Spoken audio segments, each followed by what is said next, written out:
हमारे चैनल को सब्सक्राइब करें और बेल आइकन दबाएं।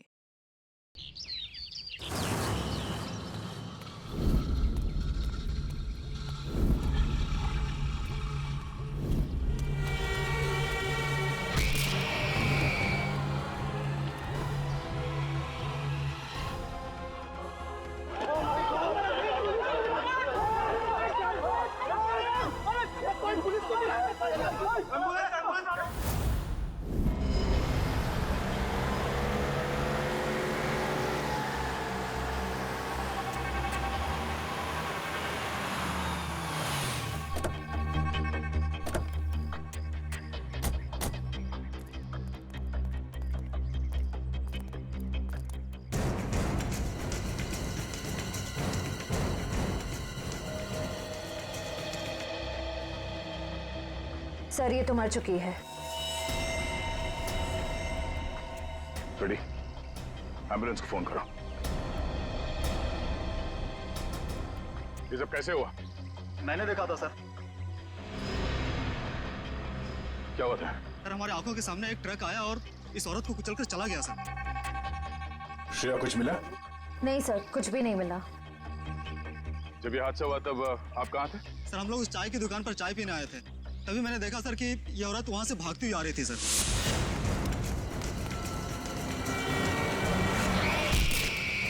सर शायद ये स्पीड में आते हुए ट्रक को देखकर डर गई होगी, इसे पता ही नहीं चला होगा कि क्या करे। पर उस ट्रक ड्राइवर को तो पता होना चाहिए था कि उसे क्या करना है। वो ब्रेक लगा सकता था, ट्रक को दूसरी ओर मोड़ सकता था, या फिर एक्सीडेंट के बाद पुलिस स्टेशन में जाके अपने आप को सरेंडर कर सकता था। एक औरत को ठोकर मार के भागना, ये कहाँ की इंसानियत है? सर वो इंसान नहीं, हैवान था सर।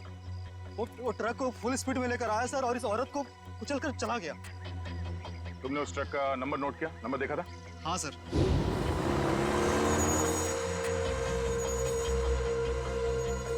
इस औरत के हाथ में कोई पर्स या बैग वगैरह था? नहीं सर। लेकिन सर इस औरत के हाथ में एक बच्चा था। क्या? इस औरत के हाथ में बच्चा था? हाँ सर, इस औरत के हाथ में एक बच्चा था और ये बच्चों को लेकर भाग रही थी। लेकिन सर जब एक्सीडेंट हुआ तो इसके हाथ में कोई बच्चा नहीं था। सर बच्चा था इसके हाथ में और एक मिनट, आप ठीक से याद करके बताओ, आपने क्या देखा था? सर मैं अपनी दुकान में था और इस औरत को देखा तो इसके हाथ में एक बच्चा था और ये बच्चे को लेकर भाग रही थी साहब। जिन्होंने इस औरत को बच्चे के साथ भागते हुए देखा, और इन साहब का कहना है कि इस औरत के हाथ में बच्चा था ही नहीं। पर अगर इस औरत के हाथ में वाकई में बच्चा था तो बच्चा कहाँ गया? कहीं ऐसा तो नहीं कि इस औरत ने बच्चे को कहीं छोड़ दिया? हो सकता है फ्रेडी, उस बच्चे को ढूंढना होगा।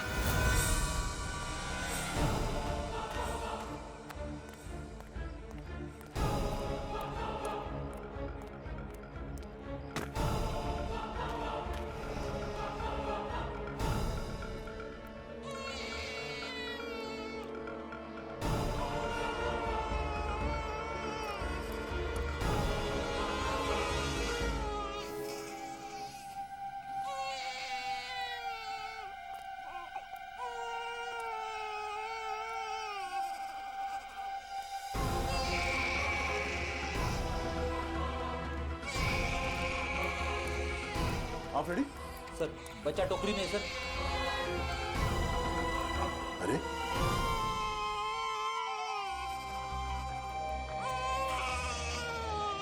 उस औरत ने बच्चे को यहाँ पे टोकरी में छोड़ दिया। लेकिन सर कोई अपने बच्चे को इस तरह टोकरी में छोड़ के क्यों जाएगा? हाँ साहब कहिए। ये बच्चा यहाँ इस टोकरी में कैसे आया? बच्चा? हाँ सर मुझे नहीं पता, मैं तो अपनी दुकान लगा रहा था, फल लेने गया था। इसका मतलब है मरने से पहले इस औरत ने इस बच्चे को यहाँ टोकरी में रखा। हमें उस मरी हुई औरत का पता लगाना है और ये बच्चा।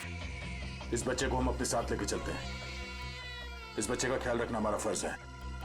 पहले ये पता करते हैं कि इस बच्चे के परिवार में है कौन। सर उस औरत के बैकग्राउंड के बारे में तो कुछ पता नहीं चला, पर डॉक्टर सालुंके ने कुछ जरूरी बात पता लगा ली है। वो क्या? इस औरत का और उस बच्चे का खून का कोई रिश्ता नहीं। क्या? इस बच्चे का और उस औरत का डीएनए मैच नहीं हो रहा है? जी सर। इसका एक ही मतलब हो सकता है दया, उस औरत ने इस बच्चे को चुरा लिया और फिर वो भाग रही थी। हो सकता है सर। काम करना पड़ेगा, मिसिंग पर्सन ब्यूरो से पता लगाना पड़ेगा कि क्या किसी ने बच्चा गायब होने की रिपोर्ट दर्ज करवाई है क्या? और डॉक्टर सालुके का इस बच्चे की माँ के बारे में भी कुछ कहना है सर? क्या? इस औरत ने जो सैंडल पहने हुए थे, उस सैंडल के नीचे के हिस्से की तरफ हमें खून के कुछ अंश मिले।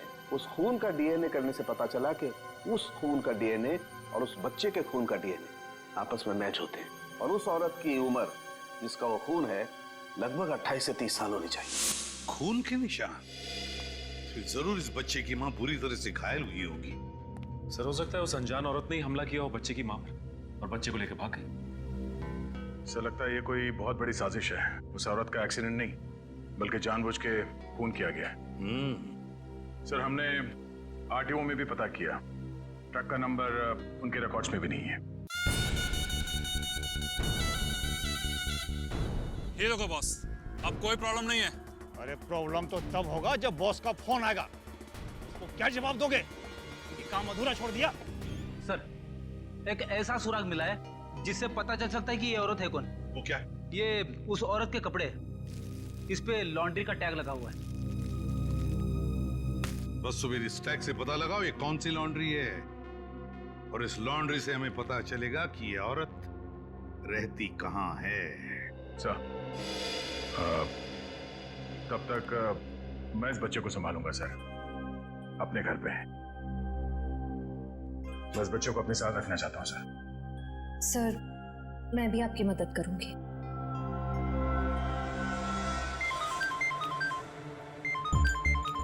उसी का फोन है। सलाम बॉस। मुझे वो बच्चा किसी भी हालत में जिंदा चाहिए, किसी भी हालत में। समझ गए तुम? जी बॉस।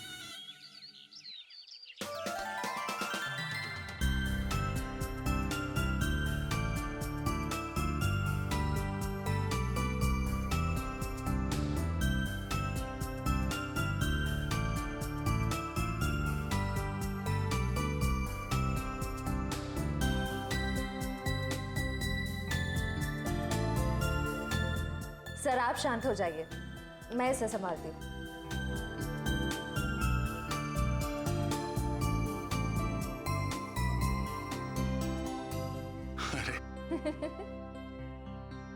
इतनी बात मेरी समझ में नहीं आई। ये बड़े से बड़े मुजरिम को मैं आराम से निपट सकता हूं, पर छोटे बच्चे को संभालना जरा मुश्किल काम है ना। सर एक बात कहूं, आप कुछ भी कर सकते हैं। आपके लिए कोई काम मुश्किल नहीं है। बड़े बड़े गुनहगारों से निपट सकते हैं, छोटे बच्चों को संभाल सकते हैं। बस जरूरत है तो अपने अंदर छुपे हुए दया को बाहर निकालने की, जिसका दिल मोम जैसा है, जो सबकी कदर करते हैं, जो प्यार करना भी जानते हैं।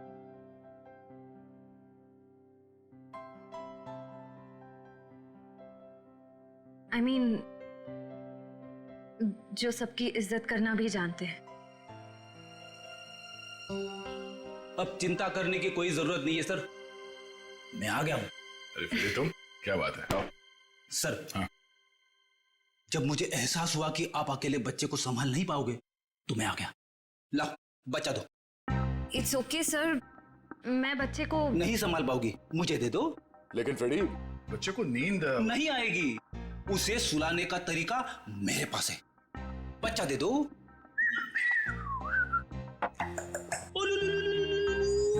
अला ला ला ला।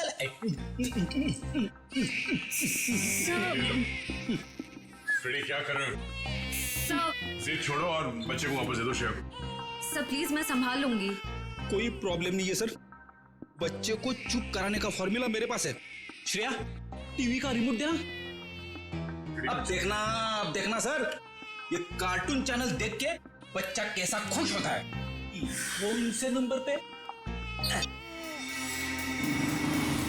सब हो रही दुकान।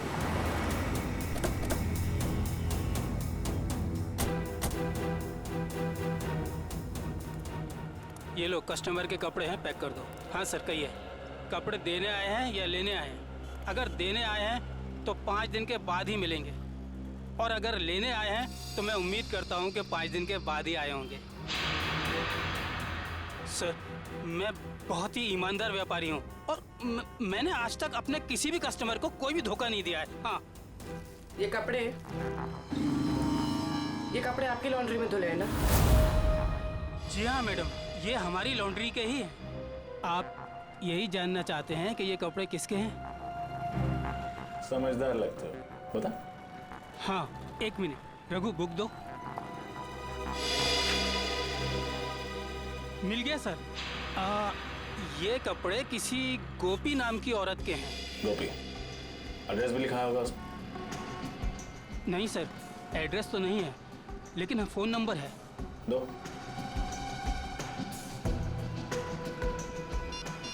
साहब, मुझे तो पहले से शक था जब वो लड़की यहाँ कपड़े डालने आई थी। ऐसा क्या किया था उसने? मैडम, मैंने बोला 5 दिन बाद कपड़े लेके जाना। वो बोली मैं 2 दिन में आऊंगी। मैंने कहा नहीं मिलेंगे, तो मुझसे गुस्सा करने लगी। बोली तुम्हें धोबी घाट पर ले आकर उल्टा लटका दूंगी, और किसी के साथ मोटरसाइकिल में बैठकर चली गई। उस मोटरसाइकिल वाले का चेहरा देखा था तुमने? साहब, उस समय शाम हो चुकी थी और वो रोड के उस पार खड़ा हुआ था, तो मैं ध्यान नहीं दे पाया साहब। इस मोबाइल नंबर के जरिए हम उस मोटरसाइकिल वाले तक पहुंच जाएंगे। चुप रहो, समझे? तो एक मिनट। हाँ, उस औरत का नाम गोपी था। Very good. उसके मोबाइल नंबर से उसका घर का पता निकालो। इस केस में इस औरत की पूरी जानकारी चाहिए हमें, ठीक है? रजत, मैं तुम्हें बाद में फोन करता हूं।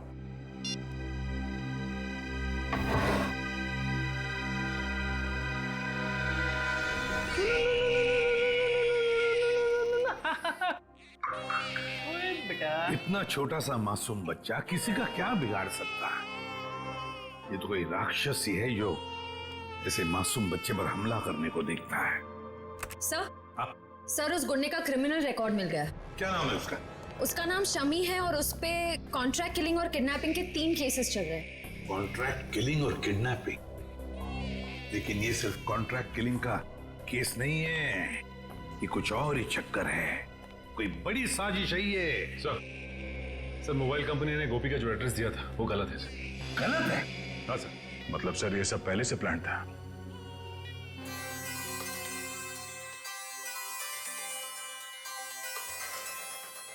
अरे, वाइफ का फोन?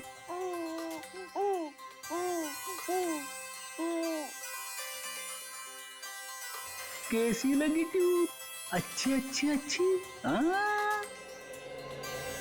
सर, कल रात दया सर के घर पे टीवी पर जब शास्त्रीय संगीत आ रहा था, तब बच्चा अचानक से शांत हो गया और मुस्कुराने लगा। अच्छा, वैसे आमतौर पे इस तरह की धुन सुनकर बच्चे उछलने लगते हैं। हाँ, लेकिन अभी भी फ्रेडी सर की रिंगटोन सुनकर बच्चा कैसे खुश हो गया? सर, हो सकता है कि जब से इस बच्चे का जन्म हुआ हो तब से ये शास्त्रीय संगीत सुनता आ रहा। हो सकता है इसके माता पिता में से कोई संगीतकार या गायक हो। कविनगर जाके पता लगाना पड़ेगा कि वहां पर कोई शास्त्रीय संगीत विद्यालय है क्या। तातई तत्तथई तातई तत्तथई तातई तत्तथई तत्तथई तातई तत्तथई तातई तत्। एक मिनट।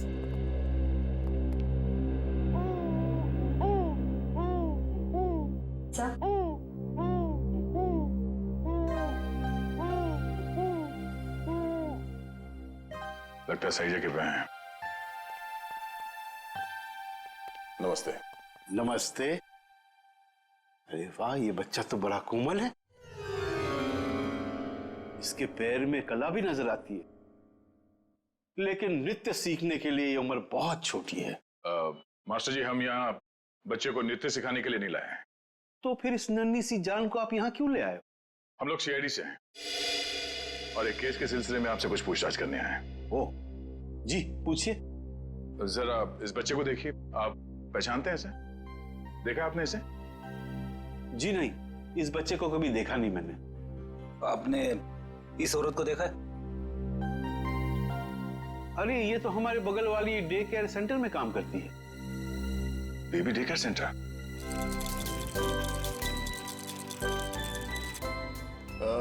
एक्सक्यूज मी, आप इस औरत को पहचानती है? ये तो गोपी है, हमारे यहाँ आया का काम करती है। लेकिन हुआ क्या ऐसे? कल एक ट्रक एक्सीडेंट में उसकी मौत हो गई है। खैर, आप इस बच्चे के बारे में क्या बता सकती हैं? इसका नाम बॉबी है और इसकी माँ का नाम जूही है। ये LSD सोसाइटी में रहती है। LSD society?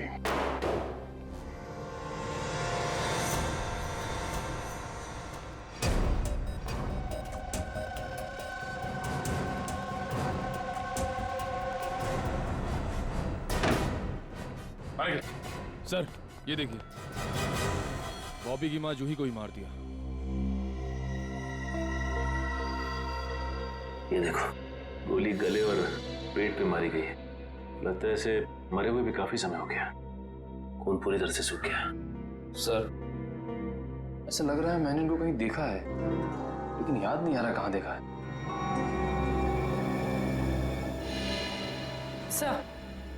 सर वो देखिए,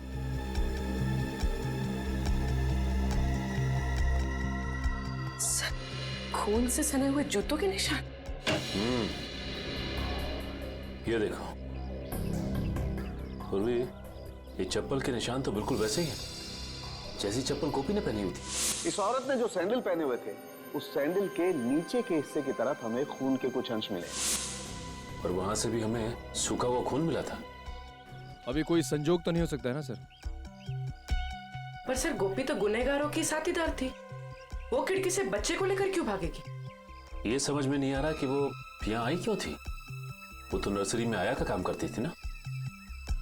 मगर सर जूही को मारने के बाद बच्चे को अगवा करने की क्या जरूरत थी? एक बच्चे से किसी का क्या फायदा हो सकता है? सर लगता है ये जूही के पति की फोटो है। लेकिन ये जूही के पति की फोटो है नहीं, बल्कि थी।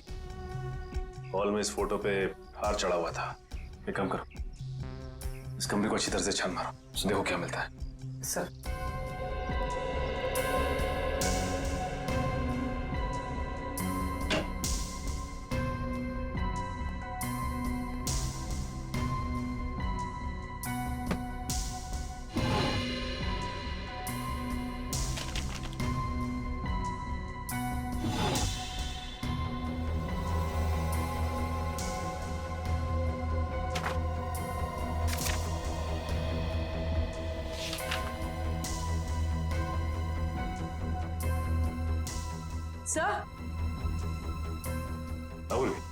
सही देखिए, तो जूही एक एक्ट्रेस थी, इसीलिए उसने अपना पोर्टफोलियोज बनाया था। याद आया सर, मैंने इनको एक पंजाबी फिल्म में देखा था, उसमें हीरोइन थी। अच्छा? हाँ सर।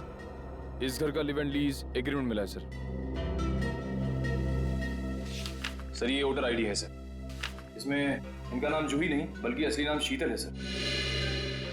और ये जीवन शांति आश्रम का रिसीप्ट भी है सर। तो ये बात है। ये जूही उर्फ शीतल 5 सालों तक एक आश्रम में रह रही थी और 1 साल पहले ही आश्रम से बाहर आई है। मगर सर एक फिल्म की हीरोइन 5 साल तक आश्रम में क्यों रहेगी? ये देखो, शीतल के पिता रविकांत का नाम लिखा हुआ है इस कार्ड पे। सर ये रहा डॉक्टर रविकांत का घर, बहुत बड़े साइंटिस्ट हैं वो।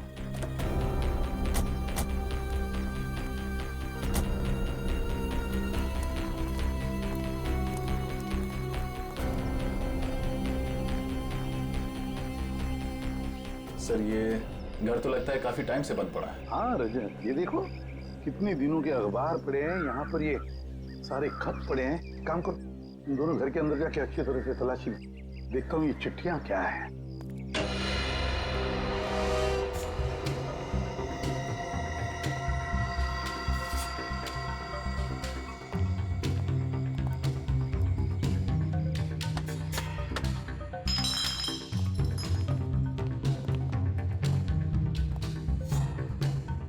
हमसे पहले ही यहाँ कोई आ चुका है, शायद कुछ ढूंढने। देखो कुछ हाथ लगता है क्या? सर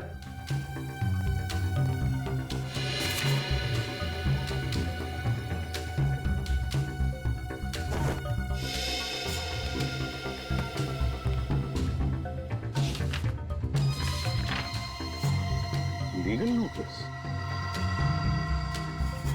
अरे सुनिए सुनिए, देखिए मैं सीआईडी से हूं। एक बात बताइए, आप रविकांत जी को जानते हैं? हाँ सर, 10 सालों से वो मेरे पड़ोसी हैं। अचानक उनकी मौत की खबर सुनकर बहुत दुख हुआ। अचानक मौत हो गई रविकांत जी की? कब, कैसे? गाड़ी की स्पीड इतनी तेज थी कि वो कंट्रोल नहीं कर सके और वो जाके नदी में गिर गए। Oh my God. कुछ मिला? नहीं सर। ये रविकांत जी का एक्सीडेंट ही था या? एक्सीडेंट ही था सर। ठीक है, थैंक यू वेरी मच, आप जा सकते हैं। नोटिस कैसी?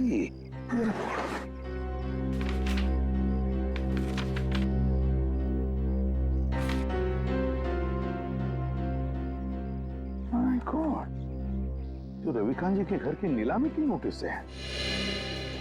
सर इतनी जल्दी ही नोटिस? पिछले महीने तो रविकांत जी की मौत हुई थी। तो पूर्वी पिछले महीने रविकांत जी की मौत होगी, उसके बाद में उनकी बेटी शीतल की मौत। ये कोई कोइंसिडेंस नहीं हो सकता, कोई इत्तेफाक नहीं है, ये कुछ और ही चक्कर है। कुछ ना कुछ तो गड़बड़ जरूर है। और फिर अब शीतल के बच्चे की भी जान को खतरा है। इस रविकांत जी के एडवोकेट से मिलना पड़ेगा, वकील से मिलना पड़ेगा, पता लगाना पड़ेगा इस घर के नीलामी का राज क्या है। ओ, रविकांत जी की प्रॉपर्टी की नीलामी की नोटिस ये तो मैंने बनवाई है, लेकिन आपको कहां से मिली? उनके घर से। एक और बात, उनकी बेटी शीतल का किसी ने खून कर दिया। शीतल का खून? लेकिन ये किसने किया? उन्हीं का पता लगाने ही तो हम आपके पास आए हैं। मैं कुछ समझा नहीं। रविकांत जी और शीतल के बाद इस मकान पर हक किसका बनता है? शीतल जी के बेटे बॉबी का। सिर्फ मकान पर ही नहीं, कसारा में जो 50 एकड़ जमीन है वो भी बॉबी के नाम हो जाएगी। अच्छा, और ये नीलामी का आइडिया किसका था? रविकांत जी के छोटे भाई राकेश का। राकेश? इस राकेश के बारे में और कुछ जानते हैं? जी हाँ, दरअसल उनके परिवार को मैं पिछले 15 साल से जानता हूँ। उनके सारे लीगल मैटर्स मैं ही देखता हूँ। रविकांत और राकेश के पिताजी की जब मृत्यु हुई तो उनके प्रॉपर्टी का सबसे बड़ा हिस्सा रविकांत को मिला और सिर्फ 15% राकेश को। ऐसा क्यों किया उनके पिता? क्योंकि राकेश के तौर तरीके और आलसीपन की वजह से उनके पिताजी काफी नाराज थे और उनको राकेश पर भरोसा नहीं था। तो इस बात से तो राकेश जी को बहुत गुस्सा आया होगा। जी हाँ, बहुत। इतना ही नहीं, उसने अपने भाई के साथ सारे रिश्ते नाते तोड़ दिए थे। फिर अचानक दिवाली के दिन आकर गले मिले और सारे गिले शिकवे दूर हो गए। हो सकता है ये राकेश की चाल हो, रविकांत जी का भरोसा जीतकर उनकी पीठ पर वार करने की। सर ये भी तो हो सकता है कि बॉबी को राकेश जी ने अगवा करवाया हो। ये तो राकेश से मिलकर ही पता चलेगा।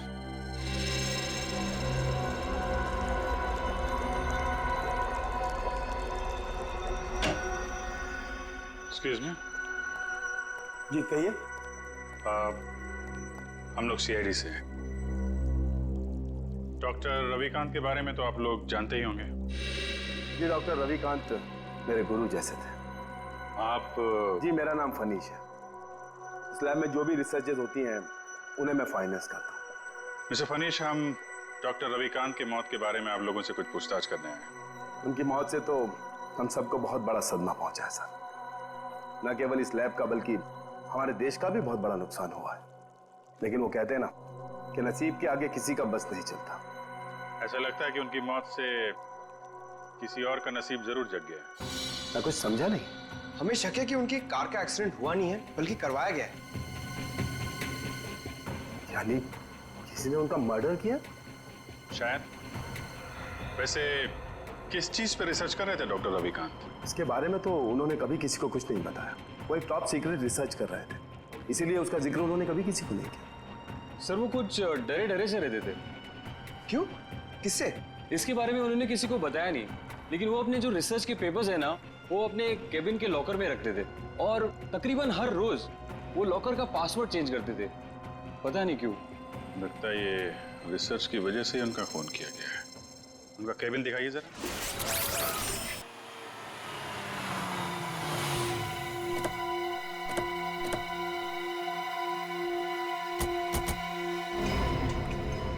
गाड़ी तो यहीं खड़ी है, राकेश घर में ही होगा। हाँ,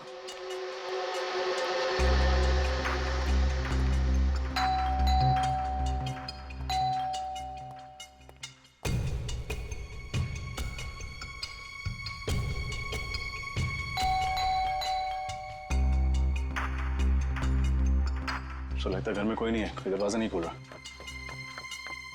है। घर में कोई तो है, आवाजें आ रही हैं।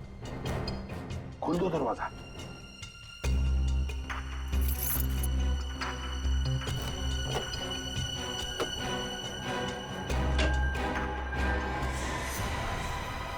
कौन है आप लोग? सीआईडी। लेकिन मैंने किया क्या है? किया क्या है? हैं? या क्या है? अभी पता चल जाएगा क्या क्या है। इसके घर की अच्छी तरह से तलाशी लो। सर आप पूरे घर की तलाशी ले लीजिए, पर प्लीज मुझे ये तो बताइए कि मेरा गुनाह क्या है? रविकांत और शीतल को क्यों मरवाया तुमने? शीतल का कत्ल हो गया सर? कब और कैसे? कब और कैसे? बड़े भोले बनने की कोशिश कर रहे हो राकेश जी, हैं? सर प्लीज मेरा यकीन मानिए, इसके बारे में मैं कुछ नहीं जानता। झूठ झूठ बोल रहे हो तुम। रविकांत और शीतल को पहले मरवाया और फिर शीतल के बच्चे को अगवा किया। इस औरत को पैसे दिए थे ना तुमने ये सब करने के लिए? क्यों? नहीं सर, मैंने ऐसा कुछ नहीं किया। इस औरत को मैं पहली बार देख रहा हूँ सर। सर मैं रवि भैया और शीतल का खून क्यों करवाऊंगा? इसलिए, इस जायदाद के लिए। जायदाद के पेपर थे, है ना? क्यों? और तुम ये भी जानते थे कि रविकांत और शीतल की मौत के बाद ये सारी जायदाद शीतल के बेटे के नाम पर हो जाती, और अगर शीतल के बेटे का कुछ कम ज्यादा होता तो ये पूरी की पूरी जायदाद तुम्हारे नाम पर हो जाती। यही चाहते थे ना तुम? जी सर, लेकिन क्या? लेकिन क्या? लेकिन सर मैंने किसी का खून नहीं किया, और ना ही सर मैंने बॉबी को किडनैप करवाया। प्लीज मेरा यकीन मानिए। हमारा यकीन करूं? क्यों? क्यों यकीन करो तुम्हारा मैं? हैं? कोई सबूत है तुम्हारे पास? हाँ सर, एक मिनट।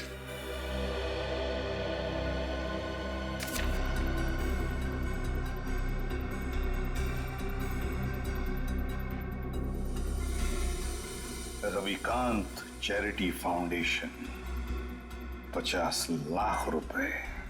जी सर, जायदाद में जितना भी मेरा हिस्सा था उस सबको बेचकर सारे रुपए में रवि भैया की चैरिटी में डालने वाला था। सर भगवान का दिया हुआ मेरे पास सब कुछ है। पैसों के लिए मैं अपने भैया का खून क्यों कर रहा हूं? सर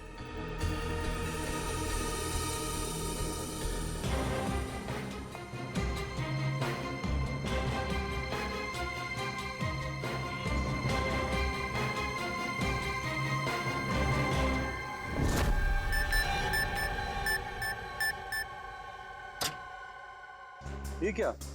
लॉकर तो खाली है। खाली है? अभिजीत, ये देखो अभिजीत, ये रिसर्च पेपर्स हैं, जला दिए गए हैं। वही पेपर है ना? हाँ सर, ये तो वही रिसर्च पेपर्स है जिन पर डॉक्टर रविकांत रिसर्च कर रहे थे, पर उन्होंने ये जलाए क्यों? शायद उन्हें डर होगा कि ये रिसर्च के पेपर किसी गलत हाथों में ना पड़ जाए। पंकज, मिला कोई? नहीं सर, सारी फाइल्स डिलीटेड है। एक फाइल है, इसको मैं खोलने की कोशिश कर रहा हूँ सर। एक सेकंड सर, खुल गई। क्या है इसमें? पता नहीं, साइंस के आई थिंक कोई फॉर्मूलाज है, मेरे तो कुछ समझ में नहीं आ रहा है। मैं देखता हूँ।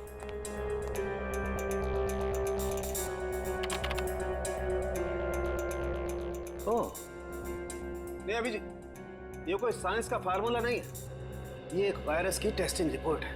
क्या मतलब सर? मतलब ये कि जैसे जहर का काट जहर होता है, वैसे ही किसी भी बीमारी का इलाज उसके वायरस के द्वारा ही किया जाता है। और इस वायरस का टेस्ट किसी इंसान पर कर रहे थे डॉक्टर रविकांत। और कौन सा वायरस है ये? ये बेलकोप नाम का वायरस है। बहुत रेयर किस्म का वायरस है, ज्यादा सुना नहीं है इसके बारे में। मगर सर ये वायरस टेस्ट किस पर कर रहे थे? माय गॉड, मैं समझ गया अभिजीत। अरे है कौन वो? अभी नहीं, 1 घंटे के बाद मैं तुम्हें ब्यूरो में मिलता हूँ, कंफर्म कर लूं फिर बताता हूँ। सचिन, पता चला डॉक्टर रविकांत लैब में क्या बना रहा था? नहीं सर, अब तक तो कुछ नहीं पता चला। सालू के साहब कह के गए हैं कि 1 घंटे में वापस आता हूँ फिर। बॉस, पता चल गया, मैंने गुत्थी सुलझा ली। यार तू फिर बता ना सालू के। बॉस, उस रिसर्च लैब में हमने जिस पेशेंट की रिपोर्ट देखी थी उसमें पोलकोप नाम का वायरस था। ये कौन सा वायरस है? वही तो पता लगाना है, लेकिन एक टेंशन है बॉस। किस बात की टेंशन? बॉस, मैंने जब पता लगाया तो पता लगा कि पोलकोप नाम का वायरस तो है ही नहीं। अरे तो फिर सालुंके साहब, उस मरीज के शरीर में ये वायरस आया कहाँ से? वही तो बॉस, मैंने जब उस बच्चे का ब्लड टेस्ट किया दोबारा से तो पता ये चला कि उसे हिस्लेक्सिया नाम की बीमारी है, सांस लेने की बीमारी, जिसका कहीं कोई इलाज नहीं है। लेकिन जब मैंने बच्चे का ब्लड टेस्ट किया तो पता ये चला कि हिस्लेक्सिया का असर उसके शरीर में, उसके खून में धीरे धीरे कम हो रहा है। वो कैसे? वही तो प्रॉब्लम है बॉस। जब मैंने बच्चे का ब्लड टेस्ट दोबारा से किया तो पता लगा कि उसके शरीर में अलग अलग किस्म के वायरस हैं, जिसकी वजह से हिस्लेक्सिया का असर उसके खून में धीरे धीरे कम हो रहा है। और इन्हीं वायरस में से पोलकोप वायरस भी है। मतलब वो टेस्ट रिपोर्ट बच्चे की थी? हाँ बिल्कुल। मतलब ये जो कुछ भी हुआ है इस पोलकोप वायरस की वजह से ही हुआ है। कोई तो है जो इस पोलकोप वायरस पर कब्जा करना चाहता है। हाँ सर, डॉक्टर रविकांत ने वायरस के सारे सैंपल और रिसर्च के सारे मटेरियल तबाह कर दिया, बर्बाद कर दिया सर। अब ये वायरस सिर्फ बच्चे के अंदर है। मतलब सचिन, बच्चे की जान को खतरा है।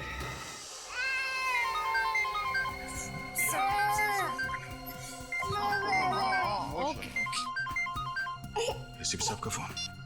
Hello sir. क्या बच्चे के शरीर में वायरस इंजेक्ट किया गया? सर लगता है इसीलिए उसका टेम्परेचर उतर नहीं रहा, उसे बुखार है सर। हाँ सर, हम लोग वहीं जा रहे थे। ठीक है सर, ओके चलो।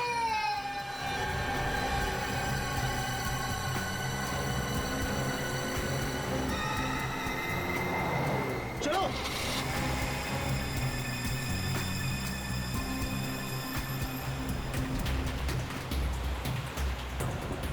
बॉबी का बुखार तो बढ़ता ही जा रहा है।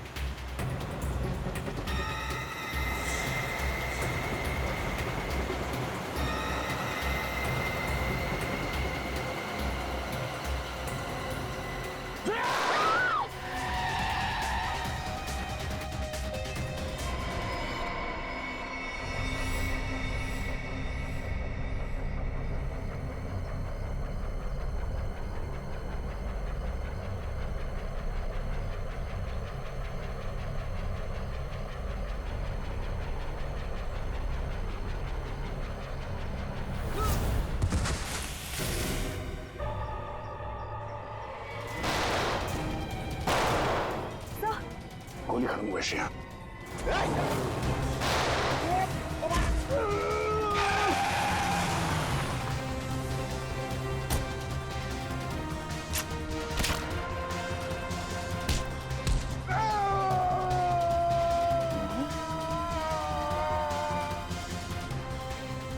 शेर का शिकार करने निकले थे गीदड़ लोग। शर्म आनी चाहिए तुम्हें। एक मासूम बच्चे के साथ तुमने ऐसी घिनौनी हरकत की। मैं मजबूर था ऑफिसर। मैंने डॉक्टर रविकांत की रिसर्च पर लाखों रुपए खर्च किए, यह सोचकर कि रिसर्च कामयाब होगी तो मैं करोड़ों रुपया कमाऊंगा, मेरी कंपनी के शेयर्स फिर से टॉप पर आ जाएंगे। लेकिन डॉक्टर रविकांत अपने इन्वेंशंस तुम्हें नहीं बल्कि सरकार को देना चाहते थे, ताकि हमारे देश के आम लोगों को फायदा हो। पर ये बात तुम्हें बर्दाश्त नहीं हुई। कैसे बर्दाश्त होती सर? लाखों रुपए का जुआ मैंने खेला, सारा रिस्क मैंने अकेले ने उठाया, और डॉक्टर रविकांत वो फार्मूला गवर्नमेंट को देना चाहते थे जो मुझे उसके लिए फूटी कौड़ी नहीं देते सर। और ये बात उन्हें समझाने की मैंने बहुत कोशिश की, पर उन्होंने मेरी एक नहीं सुनी सर। बॉबी को अगवा करने का प्लान तुम्हारा ही था ना? हाँ सर, और जब मुझे पता चला कि डॉक्टर रविकांत ने वो वायरस बॉबी की बॉडी में इंजेक्ट कर दिया है, तो मैंने गोपी को आया बनाकर वहां भेजा और बॉबी को अगवा करने का प्लान बनाया। लेकिन जब गोपी को तुम्हारे घिनौने इरादों के बारे में पता चला तो उसके अंदर की ममता जाग गई और वो बॉबी को लेकर भाग गई। और उसी की बेवकूफी की वजह से मेरा सारा प्लान चौपट हो गया। अपनी मौत की वो खुद जिम्मेदार है। तुम जैसे हैवानियत के पुतले इंसानियत के बारे में कभी समझ नहीं पाओगे। तुम्हें तो ऐसी सजा होनी चाहिए जिसे देखकर हैवानों की रूह कांप उठे।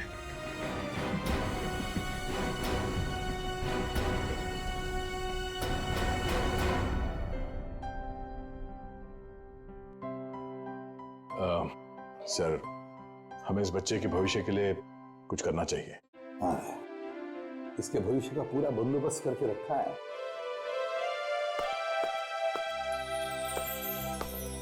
सर जी, सर जी, आज के बाद बॉबी को मैं संभालूंगा। अपने भाई के बेटे की तरह नहीं, बल्कि अपने बेटे की तरह से बड़ा करूं। ये तो बहुत खुशी की बात है। लेकिन जिंदगी में कभी इस बच्चे को किसी मदद की जरूरत पड़े तो हमें जरूर याद करना। बहुत खुशी होगी हमें। Thank you.